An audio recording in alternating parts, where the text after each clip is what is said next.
vamos a tomar dos preguntas que yo trabajé en la presentación en el último Congreso de Educación que hizo la Secretaría de Educación de la Municipalidad. Y solamente las voy a mencionar porque me parece que el nudo de la presentación yo quiero que se detenga en el proceso de trabajo, en el cómo hacerlo, ¿no? Yo creo que uno puede pensar esta charla a raíz de tres grandes interrogantes. ¿Por qué es necesario fortalecer la relación entre escuela, familias y comunidad? ¿Para qué? ¿Con qué objetivos es que lo tenemos que hacer? ¿Y cómo? ¿Cómo hacerlo? ¿Cómo desarrollar, diría yo, la dimensión estratégica socioeducativa de la institución escuela para poder fortalecer ese vínculo entre escuelas, familias y comunidad? El por qué es muy interesante. Ha llevado a muchas investigaciones y creo que valdría la pena detenernos, pero siempre está como en el orden del diagnóstico. Y a mí me parece que nosotros también requerimos y deseamos pensarnos también en nuestra propia práctica.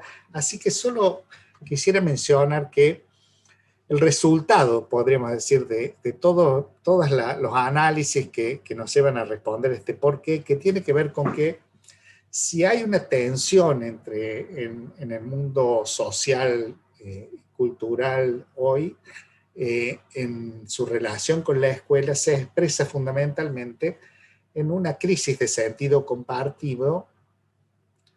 Esto es, ¿qué quiere decir crisis de sentido compartido? Que la asistencia a la escuela tiene múltiples sentidos para los diversos actores que allí se congregan, múltiples, variados y valiosos y hasta ilegítimos sentidos. Pero no siempre hay un sentido compartido y por lo tanto esa ausencia de sentido compartido, de sentido común, de un horizonte hacia el cual nos orientamos de manera colectiva, eso se expresa en múltiples desencuentros, desacuerdos, a veces dificultades y malentendidos. Entonces, vamos a dar por supuesto que hemos profundizado en el por qué es necesario fortalecer la relación familia-escuela y vamos a hacer algunos solo subrayados de para qué es necesario fortalecer este vínculo, esta relación, desarrollar en consonancia con la dimensión pedagógica y la dimensión organizacional, desarrollar la dimensión socioeducativa de la institución educativa, ¿no? En esta línea intentaremos pensar algunas de estas respuestas. Lo primero que decíamos es que si lo que tenemos es una crisis de sentido compartido, uno de los para qué más inmediatos es que es necesario generar algunos mínimos acuerdos en relación a las cuestiones centrales de la práctica que desarrollamos en las instituciones educativas.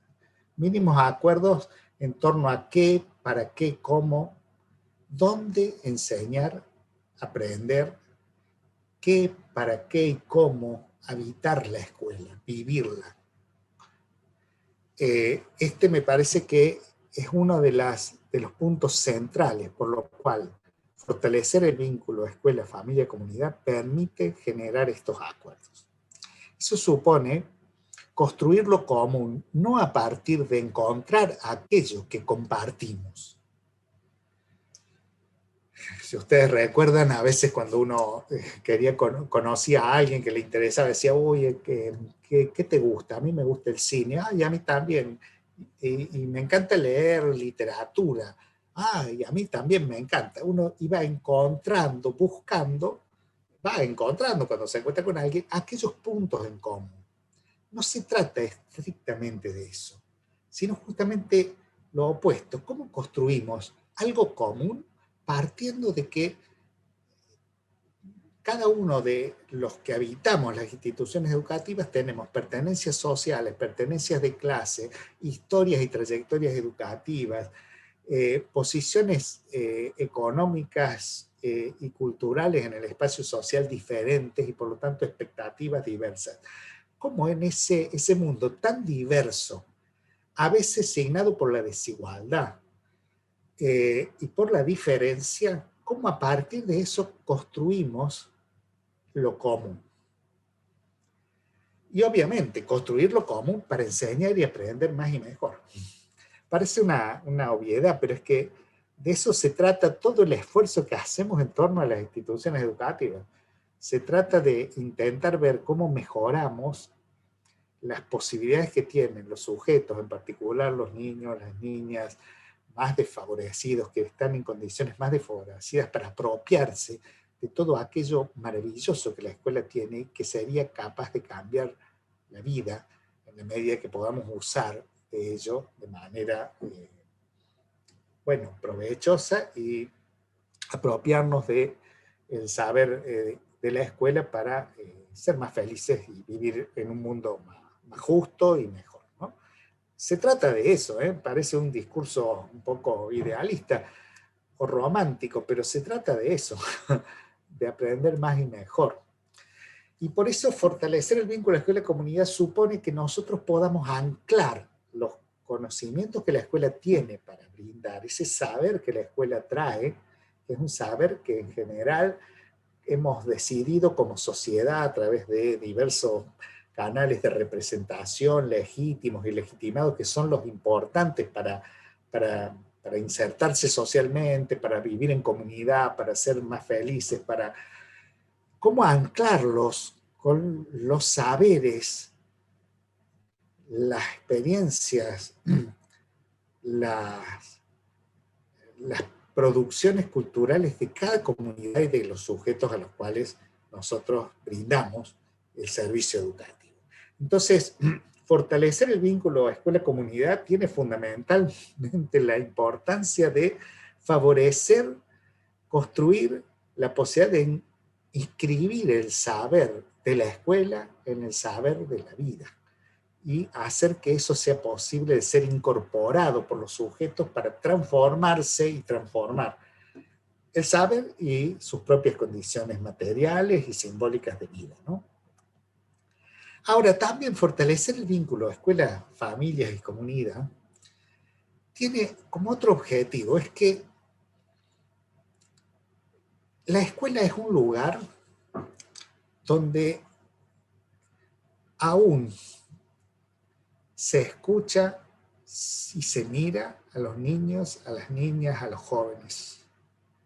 Por lo tanto, es un lugar también donde emergen dificultades y demandas, a veces amordazadas, que nos muestran que hace falta intervenir, pero que nosotros como escuela no podemos solucionar.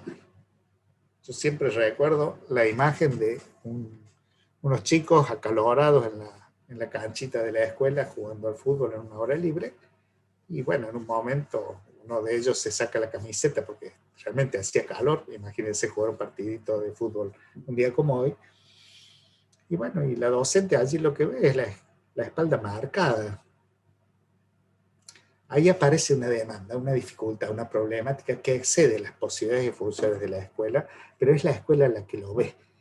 Construir, fortalecer los vínculos escuela-comunidad tiene que ver con poder encontrar los modos de abordar dificultades como esas y como muchas otras que exceden nuestras posibilidades, pero que nosotros tenemos como la responsabilidad humana y social y funcional de, bueno, de por lo menos hacer notar y buscar algún tipo de solución. Y fundamentalmente para construir una trama institucional que sostenga las trayectorias educativas de los niños, niñas y jóvenes y garantice el ejercicio de los derechos. Fortalecer la relación escuela, familia, comunidad hace que podamos vivir en términos de corresponsabilidad nuestra relación con el otro como sujeto de derechos y nuestra relación con nosotros mismos como sujetos de derecho y como funcionarios de alguna manera del Estado, que tenemos una responsabilidad diferencial frente al resto a la hora de intentar garantizar de manera simultánea los derechos de los niños, niñas y adolescentes, ¿no? Bueno, estas son algunas y muy sintéticas, pero no me quiero detener mucho en esto, de las razones por las cuales es importante fortalecer este vínculo, esta relación. El tema es cómo. El tema es cómo, porque justamente una de las cuestiones que sabemos es que las transformaciones sociales, políticas, económicas de estos últimos 50 años, por lo menos, han producido en la sociedad una serie de tensiones y las prácticas que la institución educativa, bueno, desarrolla de manera habitual, no siempre están en sintonía con las posibilidades y necesidades que el entorno tiene, ¿no? Entonces, fortalecer esta relación supone una acción intencional, eh, una acción consciente, deliberada, que busque algunos objetivos, porque no se da de hecho, no va de suyo. Esta es una diferencia central con la relación entre la escuela y la comunidad hace 70, 80, 90 años. Incluso probablemente en la escuela a la que yo asistí hace menos años, pero sí hará unos 50, 40 y pico. Allí en esas épocas la relación, lo que la escuela, las familias y la comunidad esperaban mutuamente de sí era más o menos solidario. Existían acuerdos tácitos entre esas expectativas y lo que cada institución social podía ofrecer. Eso es lo que hoy tenemos como que reconstruir, y eso lo tenemos que reconstruir de una manera consciente y trabajando de manera reflexiva e intencional, como decíamos, ¿no? Por eso pensar en el cómo es importante, y yo espero que ustedes se puedan reconocer en alguna de las cosas que aquí digamos, porque sé que muchas de estas cosas son las que se desarrollan en las instituciones educativas, las veo, las he acompañado, he podido participar, he aprendido de muchos directivos, docentes, maestras, profes, que también me han enseñado y que hoy también hablan por mi boca, afortunadamente, y en ese sentido, bueno, yo lo celebro, ¿no? Bueno, ¿cómo fortalecer esta relación? Yo diría que hay una primera gran respuesta que nos puede ayudar a pensar y desencadenar, gatillar una serie de acciones y prácticas a partir de esto. Yo creo que podemos fortalecer esta relación haciendo escuela con otros. Haciendo con otros. Sí, haciendo con otros, pero haciendo escuela con otros. Esto es poniendo en relevancia el lugar de espacio de transmisión de bienes simbólicos, de bienes culturales y de prácticas sociales inclusivas que tiene la escuela. Hacer escuela con otros en por lo menos dos líneas estratégicas. Hacer escuela con otros me parece a mí que primero activando o construyendo redes interinstitucionales y comunitarias.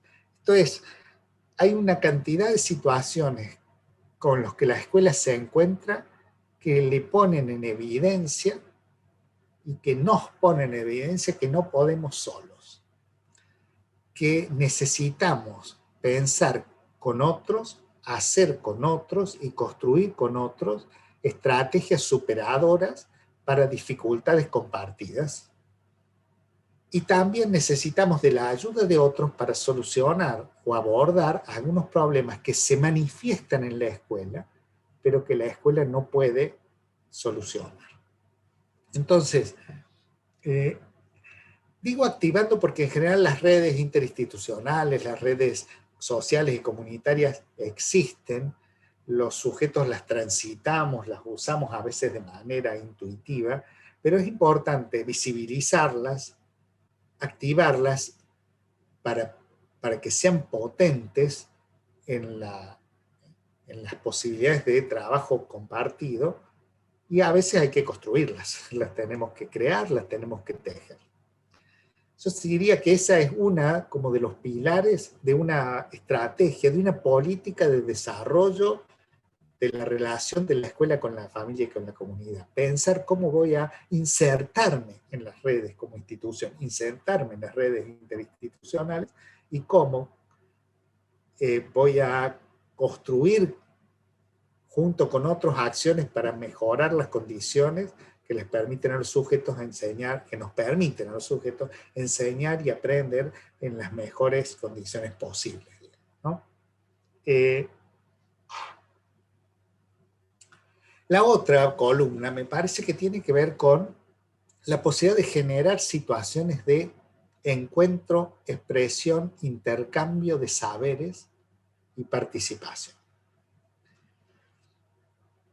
Si nosotros partimos del supuesto de que necesitamos construir lo común y generar sentidos compartidos para que nuestras prácticas ganen eficacia, que necesitamos sentidos compartidos para que la magia, la maravilla del saber nos conmueva a todos, nos toque, nos den ganas de aprender, tengamos deseos de conocer, de comernos el mundo y de transformarlo, es necesario que podamos generar un encuentro entre los que participamos de ese hecho. Y un encuentro que no sea cualquier tipo de encuentro. Es un encuentro, sin duda, que tiene que ver con la posibilidad de expresión, de que cada uno de nosotros se manifieste, porque el único modo de conocer al otro, por suerte o no, no es leyendo un libro de psicología evolutiva, ni de culturas juveniles, ni de configuraciones infantiles en la modernidad o en la posmodernidad. Es encontrándonos con el otro y darle posibilidades al otro que se manifieste y nosotros manifestamos. Entonces, las posibilidades de encuentro suponen posibilidades de expresión y de intercambio, pero como son en la escuela, son intercambio de saberes. Esos saberes que hacen que los sujetos vivan la vida cotidiana, la sobrelleven, que respondan a sus necesidades, que satisfagan sus necesidades, que sueñen, que gocen. Esos saberes de la vida puedan entrar en intercambio con los saberes de la escuela. Y eso supone que todos podamos participar, o sea, ser parte, tomar parte, hacernos cargo de la parte, de nuestra parte. Entonces, dos grandes pilares: activar y construir redes, esto es entramarnos con las otras instituciones y generar espacios y situaciones de encuentro. Digo situaciones y no experiencias porque en realidad las situaciones que generamos, como cuando generamos una propuesta de enseñanza, es un artificio que construimos para que otro pueda, al transitarlo, si es posible, vivir una experiencia.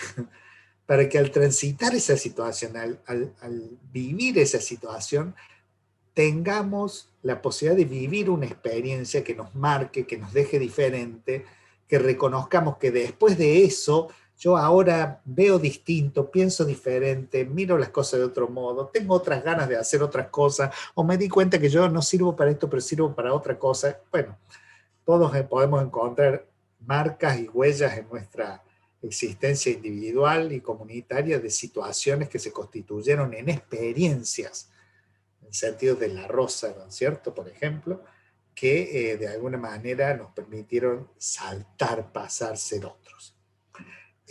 Bueno, en esa línea, tramar redes interinstitucionales y comunitarias es una tarea que en muchos casos podemos sentirla como que se trata de un algo más que tengo que hacer.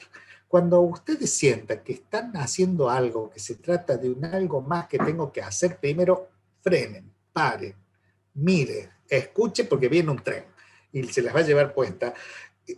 Bueno, esa es una metáfora, pero cuando sentimos en la escuela que hacemos algo que no tiene que ver con nuestro proceso de enseñanza, tenemos que frenar porque a lo mejor necesitamos cambiar el modo de hacerlo o el para qué hacerlo o el espíritu con el que lo hacemos o el modo en el que lo estamos haciendo.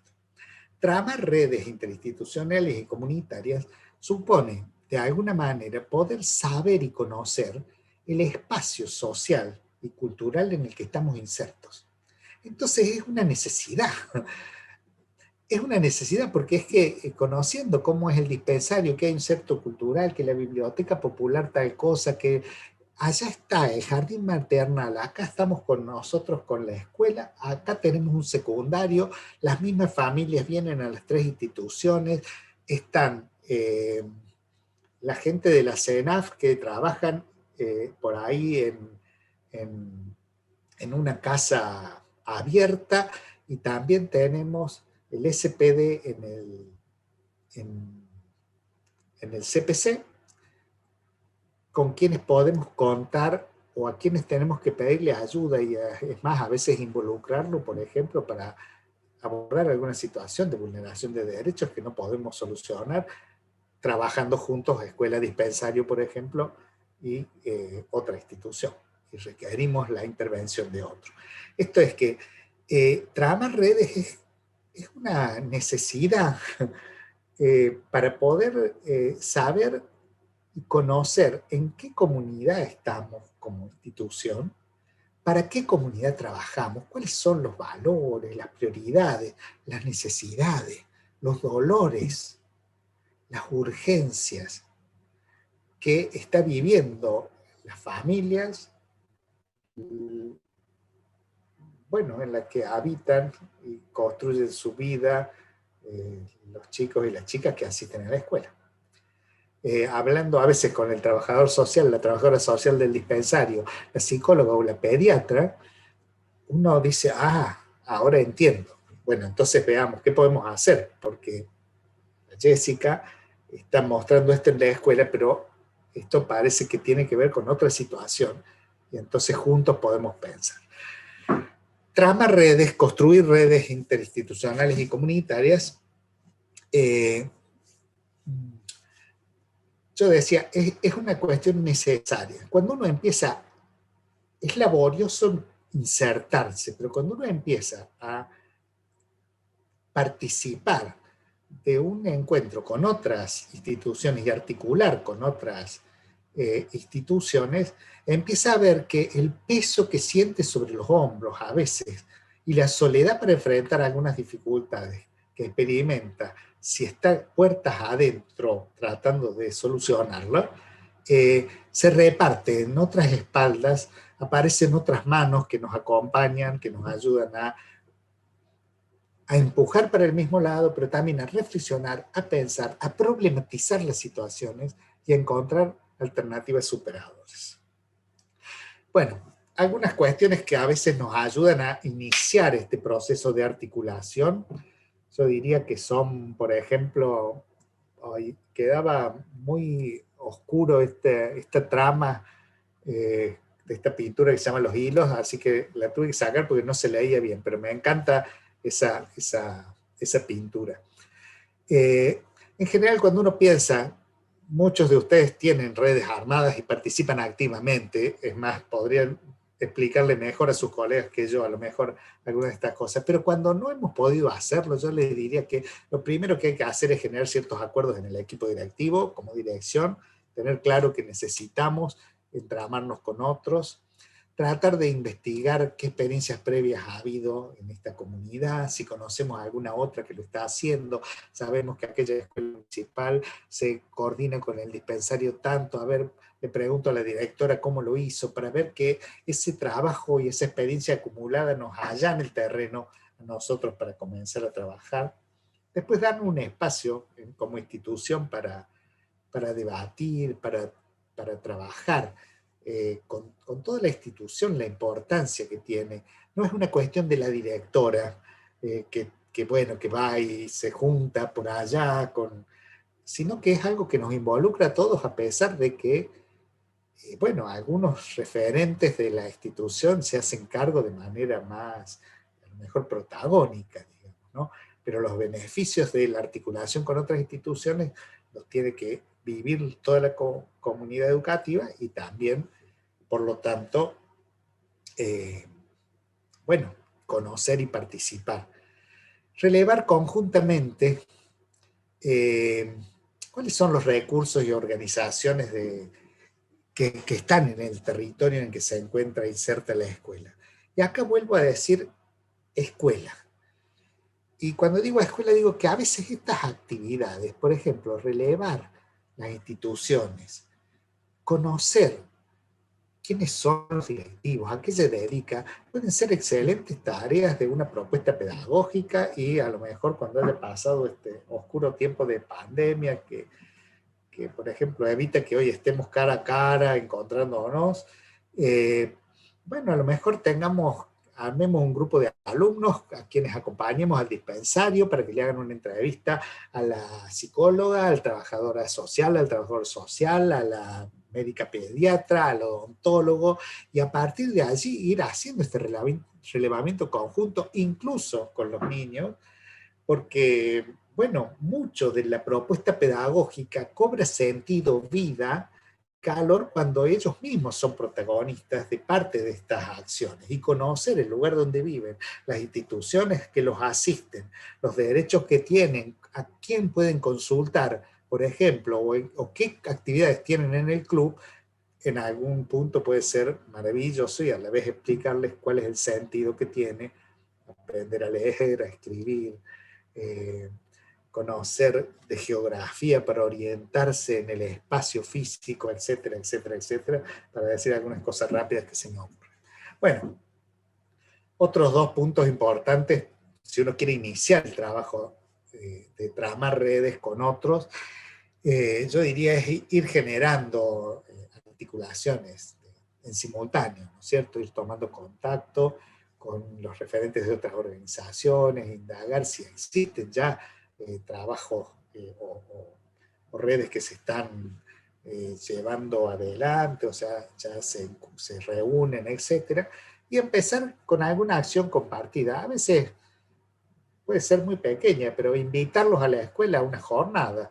Entonces hacemos una jornada en la escuela para, qué sé yo, celebrar juntos bueno, celebrar juntos que alcanzamos como país la independencia y que eso nos compromete a construirla y sostenerla a cada uno de nosotros y en comunidad, un 9 de julio, y puede ser ese un excelente momento para invitar a otras instituciones y ya después de eso tener un pequeño brindis o tomar unos mates y ya comenzar a tejer un intercambio productivo. Y encima darle sentido a esos actos escolares que, por ejemplo, nos recuerden que la independencia cuesta conquistarla, pero más cuesta sostenerla y acrecentarla, por ejemplo, pensando en el 9 de julio, ¿no?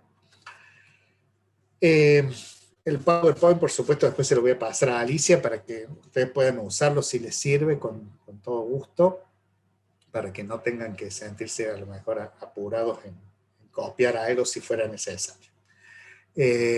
Algunos ejes para iniciar reuniones, los contactos, y bueno, comentar en qué está cada organización puede ser muy importante. A veces nos sorprendemos, eh, me ha pasado que nos sorprendemos que una mamá que parecía muy cerrada, con pocas posibilidades no sé, de participar en la escuela, incluso que teníamos ciertas sospechas de que a lo mejor estaban viviendo algunas situaciones difíciles. Esta mamá, junto con otras señoras del barrio, bueno, tenían un merendero y en ese merendero esta mamá era realmente una persona impresionante. La capacidad organizativa, solo conocer qué hacían, sirvió primero para cambiar la imagen que la escuela, que lo que estábamos allí trabajando en la escuela teníamos sobre esta familia, darnos cuenta que allí había mucho más que lo que nosotros suponíamos y que a lo mejor la ayuda que requería su niño o su niña, creo que era una niña, bueno, la podíamos pensar de otro modo, porque esa mamá tenía muchas potencialidades que, porque ella era tímida, le tenía temores y cosas así, en la escuela no manifestaba. Digo ese dato pequeño, pero también podemos, al saber en qué está cada organización, conocer que hay una biblioteca que tiene una serie de recursos a la que suelen venir dos escritores y que, mira, si nos juntamos un día y aparece la Tere Andrueto y nos lee uno de sus cuentos, nos ayuda a escribir juntos, por ejemplo, un rato, capaz que consideramos que toda nuestra tarea educativa se ha visto lograda en ese instante, ¿no? Bueno, comentar, conocer en qué está cada organización.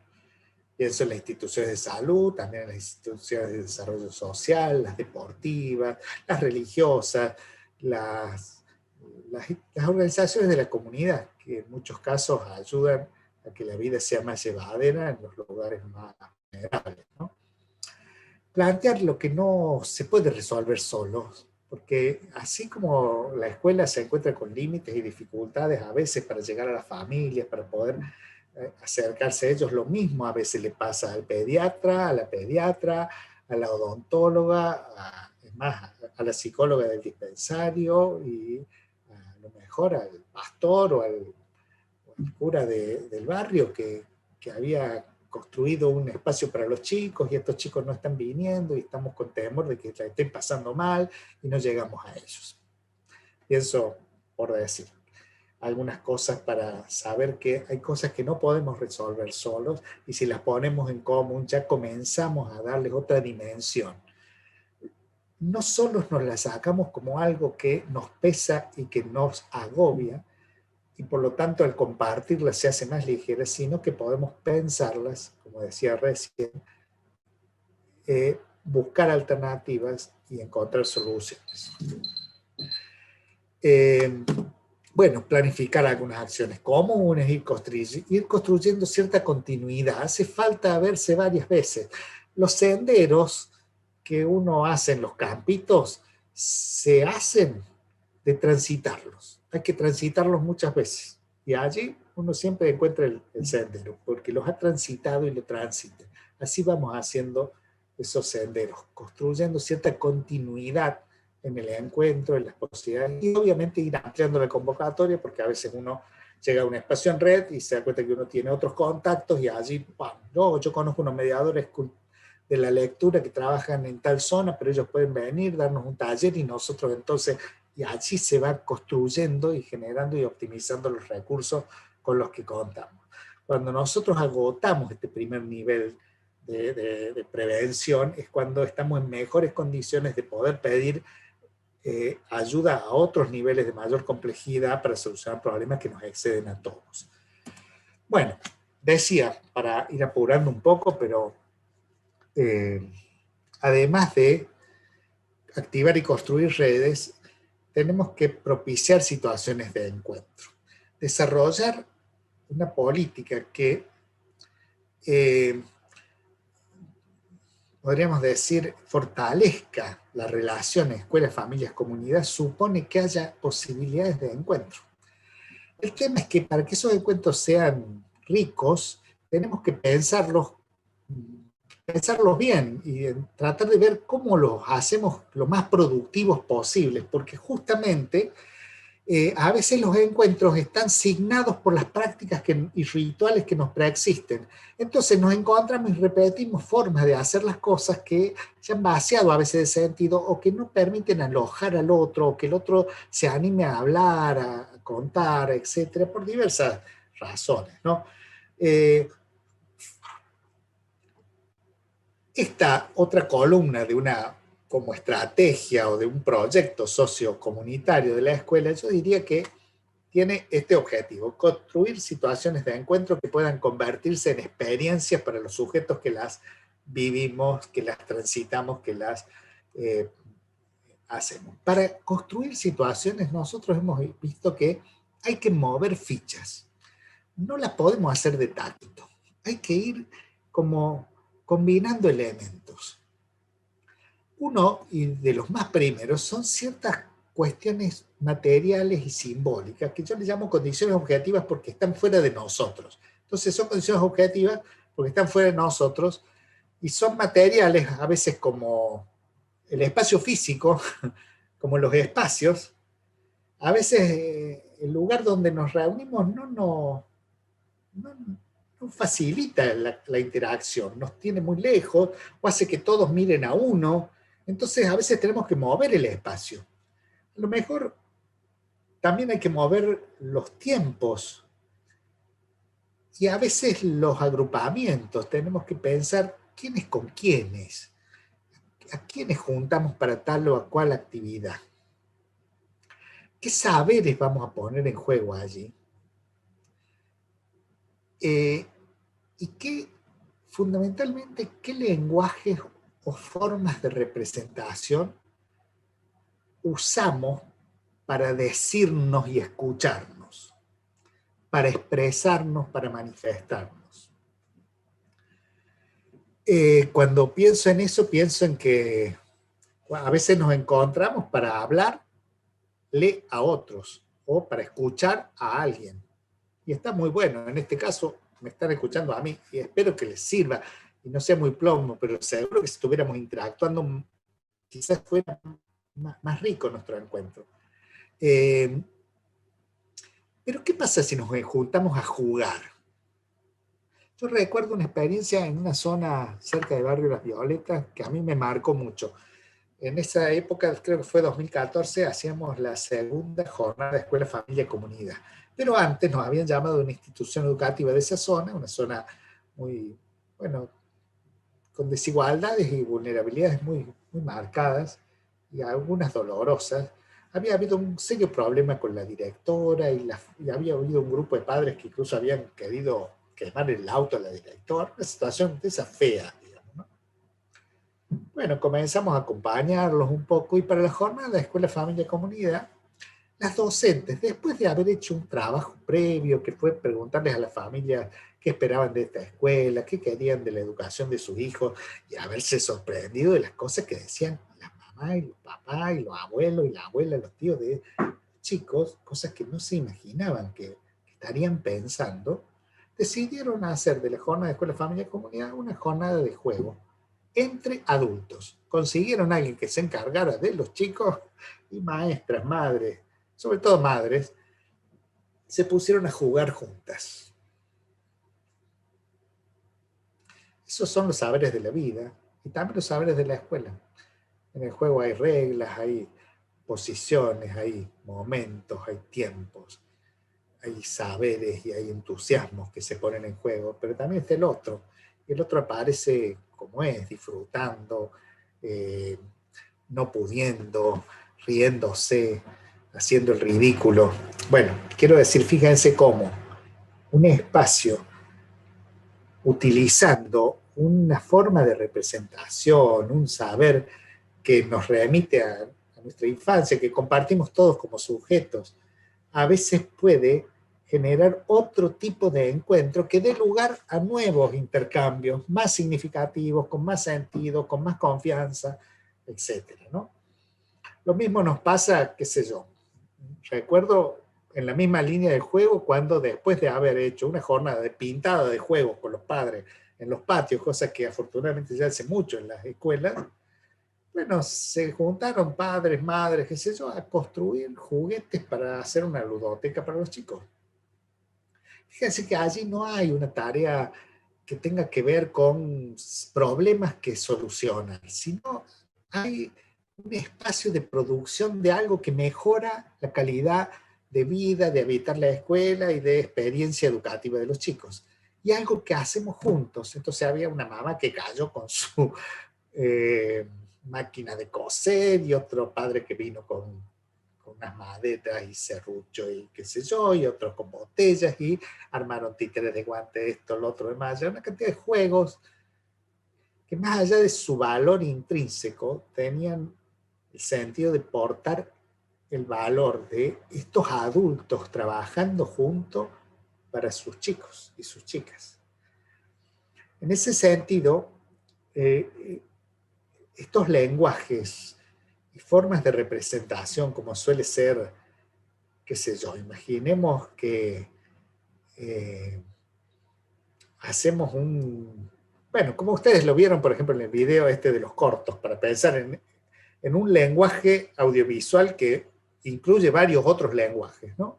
Como allí el trabajo con armado de guión, etcétera, pone en juego los saberes escolares, los saberes de la familia, otras formas de representación. Los sujetos nos arremangamos, nos ponemos cómodos, nos ponemos a trabajar y nos olvidamos de las diferencias y de y nos soltamos al disfrute y al hacer. Por eso yo digo hacer escuela. Es un hacer, no siempre un hablar. A veces es importante, pero a veces es un hablar donde queremos o ser convencidos o convencer, o donde alguien se defiende y nosotros sentimos que no logramos entrar al corazón del otro para decirle, mira, tu niño necesita o no. Bueno, entonces, pensar las condiciones objetivas, materiales y simbólicas en las que armamos nuestro encuentro y con las que vamos a contar para el intercambio. Acá traigo esta foto porque tiene que ver, la pasé en el Congreso, es una escuela municipal, mutualismo argentino. Yo tuve la suerte de participar en ese momento, Versos en Carro, esta otra escuela, en otro lugar, otro espacio físico, allí hay madres porque son de un CENMA, de chicos que están dando vuelta por ahí, que son los chicos de la Escuela de Ciudad de los Cuartetos, ellos son del CENMA, de Ciudad de los Cuartetos, todos juntos en el Palacio Ferreira, encontrándose. Otro lugar, otro espacio, otro tiempo, otros lenguajes, otro encuentro, para poder pensarnos más juntos, con algo en común. También esto que ustedes fueron planteando de manera muy pertinente, condiciones subjetivas. No hace solo falta condiciones objetivas, hacen falta condiciones subjetivas. Nosotros tenemos que poner en juego nuestros conocimientos. También tenemos que poner entre paréntesis nuestros juicios y prejuicios, poner en cuestión nuestras representaciones sobre el otro, sobre nosotros mismos, acercarnos, podríamos decir, a otros conocimientos, preguntar, ver qué sabe el otro, qué tiene esta mamá para enseñar, qué tienen, qué hacen en el club que nosotros podamos poner en relación con la escuela, y cosas que se aprenden en el club también se viven en la escuela. En ese sentido, estas condiciones subjetivas que también son entusiasmo, compromiso, deseo, implicación, respeto, confianza. Bueno, esto también tiene que salir. Ahora, yo la pongo en segundo lugar, porque a veces las condiciones materiales, objetivas, materiales o simbólicas, a veces no dejan que las subjetivas salgan. Por eso yo le doy mucha importancia a cómo armamos, cómo usamos los recursos materiales y simbólicos que están a nuestro alrededor. Si vamos a comunicarnos, eh, ¿cómo lo vamos a hacer? A lo mejor lo podemos hacer con mímica. Saquémonos fotos con gestos de nuestras caras en una reunión primero y después compartamos esas fotos con el proyector y compartamos a ver qué sentimos que estamos diciendo cada uno antes de comenzar la reunión. Y a lo mejor allí algo pasa, ese lenguaje que es el del rostro toma un protagonismo en la reunión que hace que bajemos la guardia, que podamos encontrarnos y por lo tanto que podamos descubrirnos, descubrir el otro y descubrirnos a nosotros mismos. Lo más fuerte en el encuentro es que uno, a veces que es el encargado de propiciarlo, sale enriquecido. Bueno, ahora, además de que los encuentros interesantes tienen que ver con que pensemos y reflexiones sobre con qué condiciones, recursos lo vamos a hacer, qué necesitamos de conocimientos, de ganas, de entusiasmo, de satisfacción. Yo siempre digo una cosa y se las recalco, en el tablero de control de nuestras prácticas en la escuela hay una lucecita que dice satisfacción abajo. Cuando la lucecita de satisfacción se pone en amarillo o en rojo y nos muestra insatisfacción y malestar, frenemos. Pensemos, ¿qué estamos haciendo? ¿Cómo lo estamos haciendo? ¿Queremos seguirlo haciendo así o tenemos que hacerlo de otro modo? Porque una condición subjetiva central de la eficacia de la transmisión es la satisfacción y el placer de hacer lo que hacemos.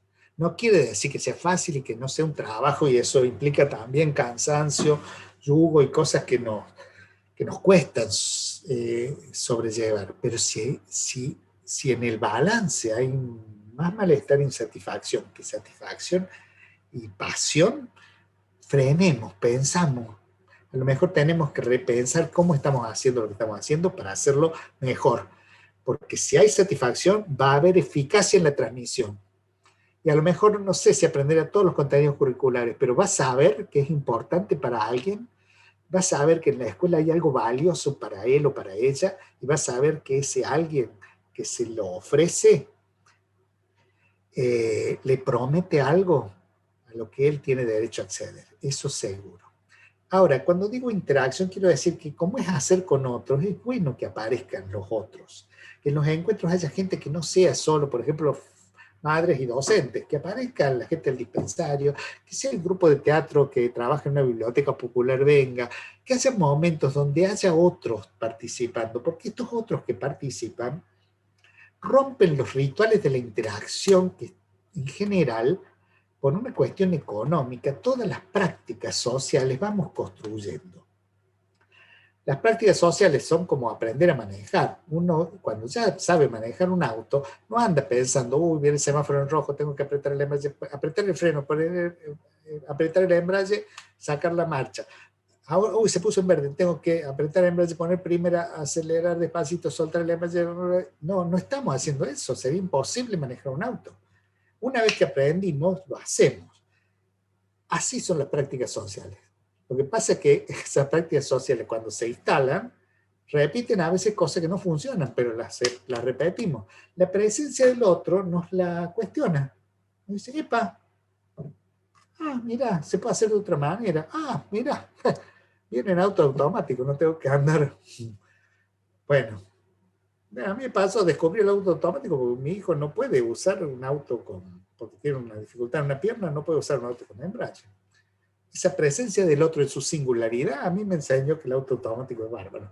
Bueno, eso es una analogía, es una metáfora, pero muestra que el otro, incluso en su dificultad, tiene algo que nos trae y nos aporta una novedad y que nos desestructura también a nosotros. Por eso es muy importante que estemos nosotros, los nosotros, pero también estén los otros y los extranjeros y los ausentes. Los ausentes están en un cuadro, han quedado grabados ahí en unas pinceladas y se nos aparecen, están en un libro escrito, son un poema, son un verso, una pintura, una fotografía, una película. A lo mejor ya no están incluso en este mundo, pero están allí con su palabra, con su cosa. Cuando los traemos, cuando aparecen, nos conmueven, nos permiten otra cosa. Hace falta interactuar en los espacios de encuentro con otros y con la producción de otros y los rituales de otros, porque eso mueve las propias prácticas, las ablanda y nos va generando, posibilitando generar alternativas. Bueno, ahí estaba la máquina de coser que les decía. Entonces, fíjense que construir situaciones de encuentro supone mover más o menos como si estuviéramos haciendo una carambola y le pegamos a la bola blanca y con esa le pegamos a 3 bolas y después, bueno, estoy mezclando 2 juegos. Pero supone mover de alguna manera condiciones objetivas, espacios, tiempos, agrupamientos. Podemos juntarnos en otro lado, aprovechar y ir al Jardín Botánico, al Parque Sarmiento, bueno, donde podamos. Me acuerdo de una escuela que el día más importante de la escuela era el Día de la Tradición. Era la fiesta, pero el 60% de las familias que existían ahí eran gitanos.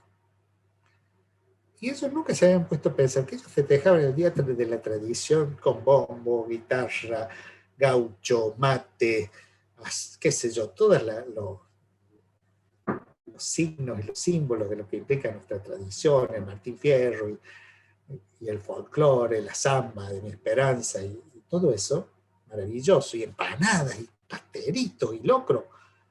Sí, pero el 60% eran gitanos.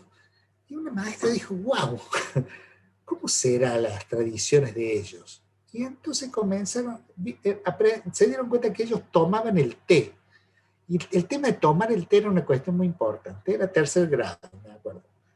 Allá cerca de Canal 8.